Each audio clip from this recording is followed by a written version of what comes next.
want to head back up. The team from the campus is taking... What's up, agents, and welcome back to another Division video. We're at Lincoln Memorial. I'm going to put some directives on. No, I don't want that on. Let's put that on and put that on. And we're going to check out a brand new build. Now, this one is all about using our best friend, the Scorpio. I wouldn't class this as a legendary build. It's more of a ease of life build. It's going to make running anything really, really easy. But it's also going to help your teammates out if you are in a squad as well, and the damage will build up over time. And as you can see, we're already just absolutely wrecking heads.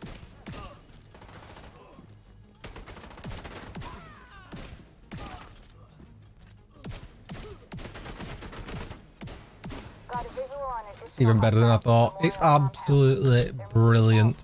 Let's do the next section as well. There's a whole load of CC in there, a whole load of damage in there.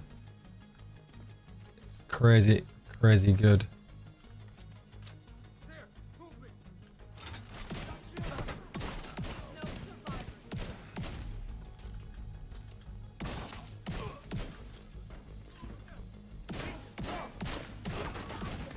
Guy behind us, that's irritating. Get rid of him quickly. Then we'll closet clean.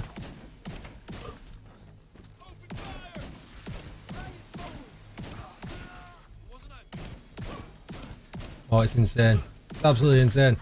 It is so good. Let's head back to the base of operations so I can show you the build. Let's run that intro.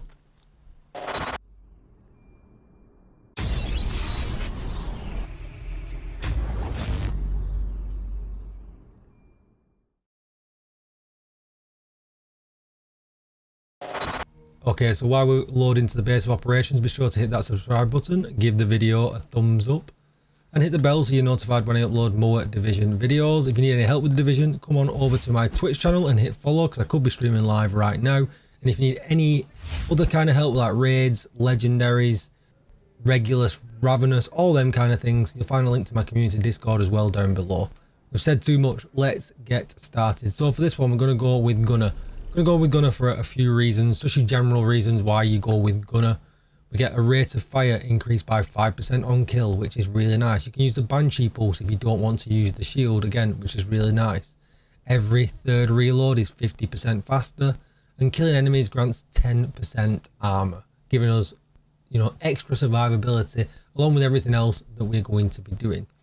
What I did do, I've just made a mistake and just highlight that here, so don't be like me.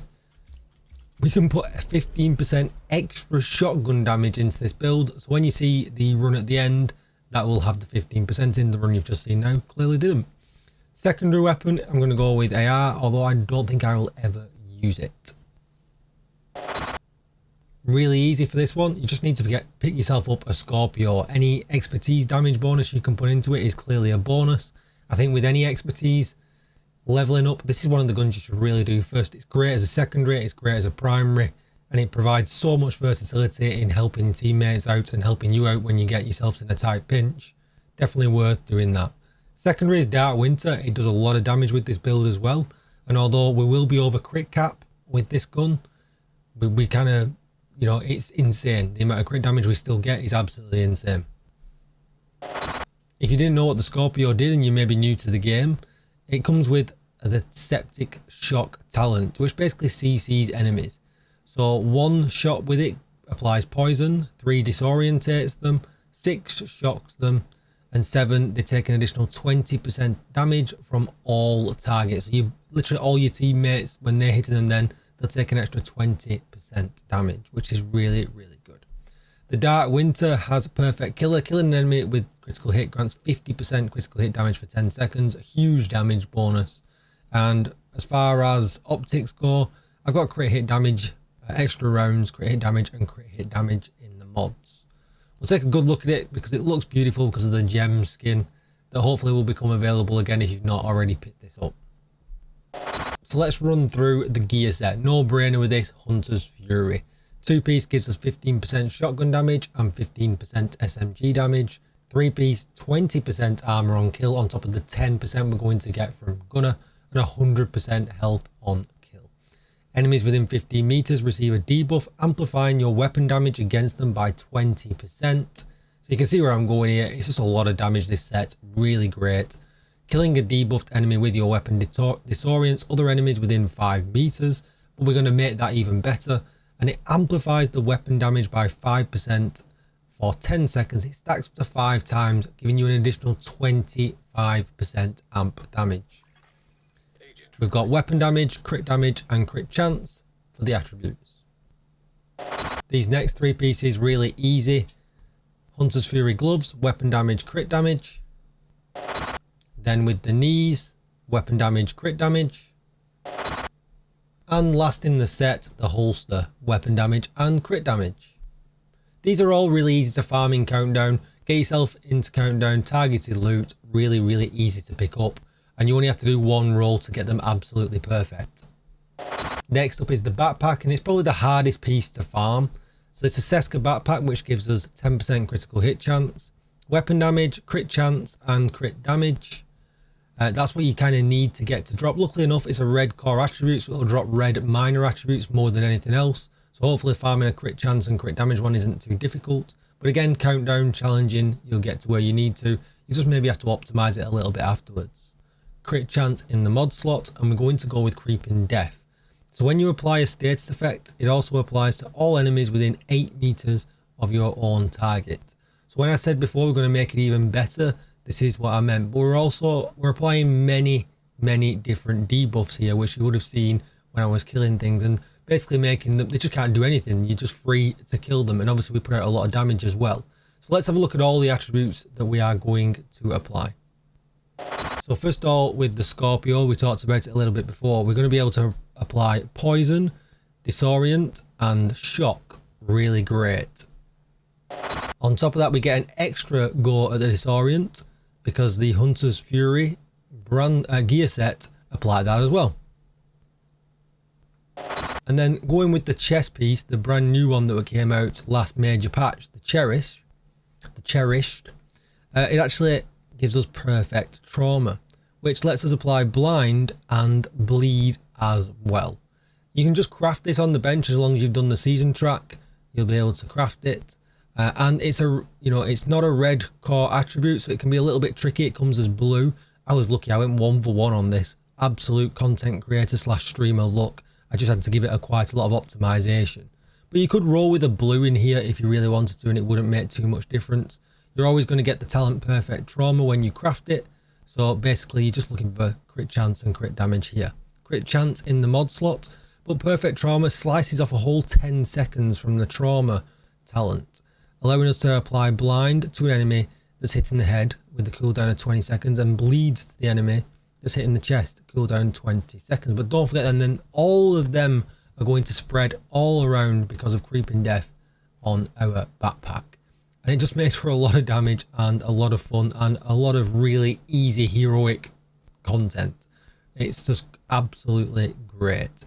One thing you do have to be a little bit careful of, and just a quick PSA here, is if you using the shotgun, obviously we have a spread of bullets, and if you hit the head and the body, sometimes the game doesn't like that. It just kind of goes, ooh, you've hit both, but I'm only going to apply blind, but I'm going to put cooldown on both of the trauma talents. So you will notice that it doesn't really make too much, effect to the build. The build's that good anyway, but I have logged it as a job, to hopefully at some point when, it's going to be pretty low down the list, I would expect, but I have logged it as a job to hopefully get fixed in the future.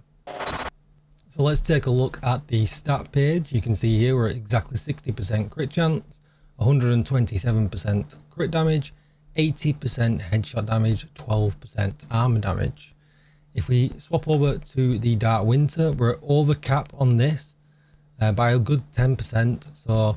But it doesn't really matter because we're going to focus on using the Scorpio because that's really what the build is made for. But don't forget, we get an extra 50% here when the talent kicks in, still taking you up to a huge amount of critical hit damage. One thing I think I forgot to mention is on the Cherished, we get 15% headshot damage here, but it's definitely worth taking the named version because this 10% here is pretty valuable if you ever want the talent to kick in quite a lot. 30 seconds is just too much, so just make sure, it's pretty easy as well. We're playing up close and personal that you're hitting for the head. Here is the build in its entirety if you want to pause the video now to take another look. I'm going to use the shield, but obviously you've got your own choices here. You could use the Banshee Pulse. And I'm going to use the Revive Hive because, you know, with any up close and personal build, you definitely need the extra life. That's going to be it for the video. This video, it's a lot of fun, this build. I had a really good time with it. I'm going to put I'm not put one at the end for a while. I'm going to put a full run of Lincoln Memorial. I'm going to go and blast through it now. Be sure to like, share, comment and subscribe. Help me grind to 10k subs here on the channel. I really would appreciate it. Maybe come and see me on Twitch as well and hit follow to catch the next stream. And even check me out on Twitter. Thank you for watching, agents. I hope you're enjoying the content and I'll see you all in the next video. Goodbye.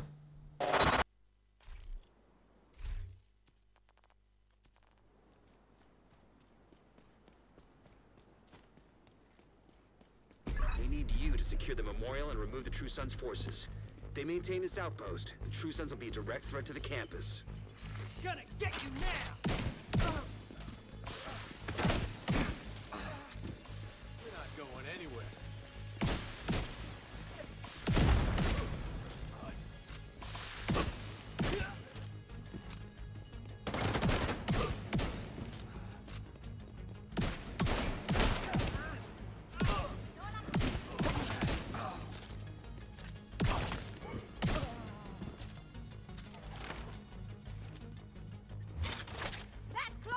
Got a visual on additional hostiles in the memorial compound.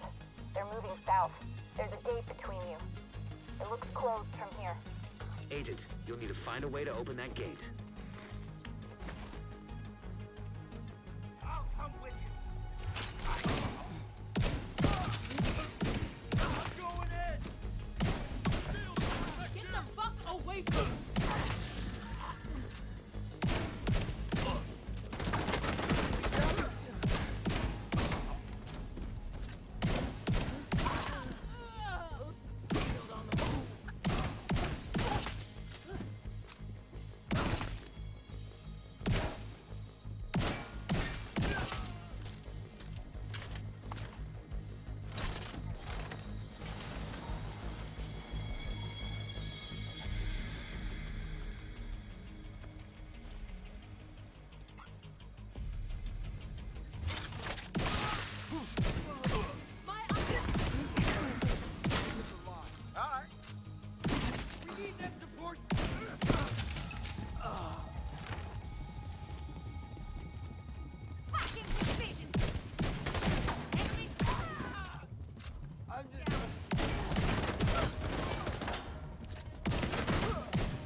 All clear. I repeat, the compound is all clear. No, that can't be all of them. Check the interior while I get Henry's people to maintain the perimeter.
True Sons have turned the memorial into a base.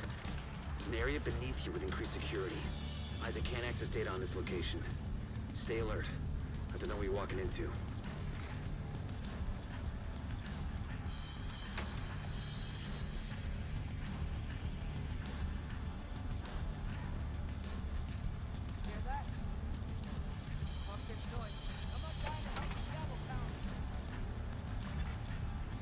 DC-62. Detected. Heads up. Isaac just ID'd those shells as chemical weapons. Can't afford to let the True Sons escape with those. You've got to find a way to close up that tunnel.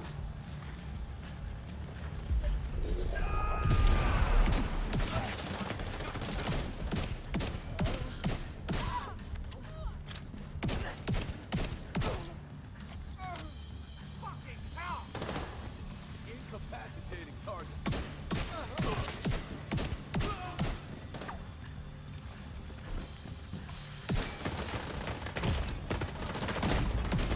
Immediate medical assistance needed.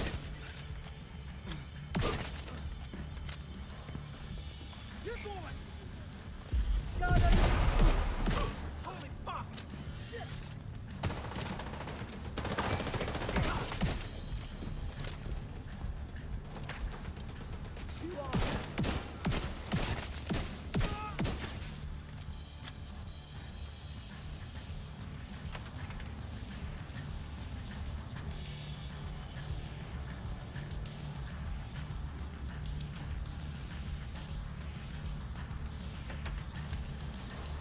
According to the schematics Isaac pulled upstairs, we can lock that tunnel door from their control center. That should keep them from being able to transport those mortars loaded with DC-62.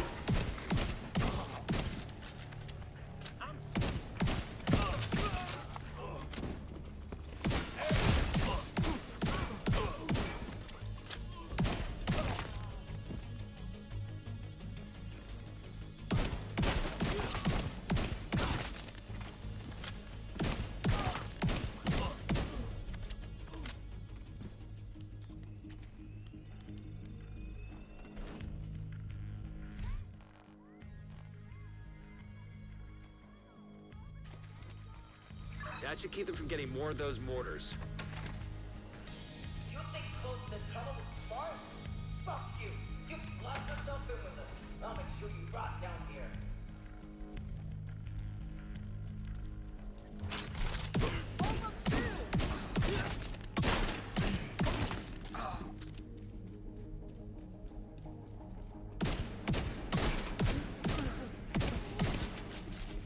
Get away!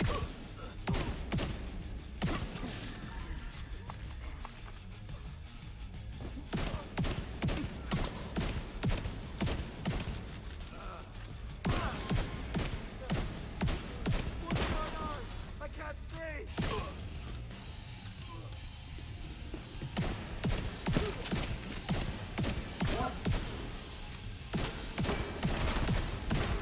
Good work. Go on and head back up. The team from the campus has taken position inside the memorial.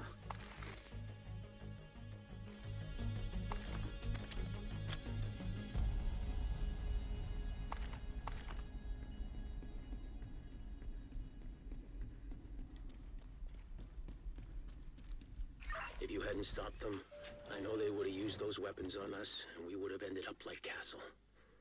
I can't tell you how relieved I am to have you on our side. Thank you. Today, we dealt a great blow to the True Sons infrastructure. We confiscated a massive cache of chemical weapons and eliminated a stronghold near the campus. You should be proud. You saved a lot of lives today.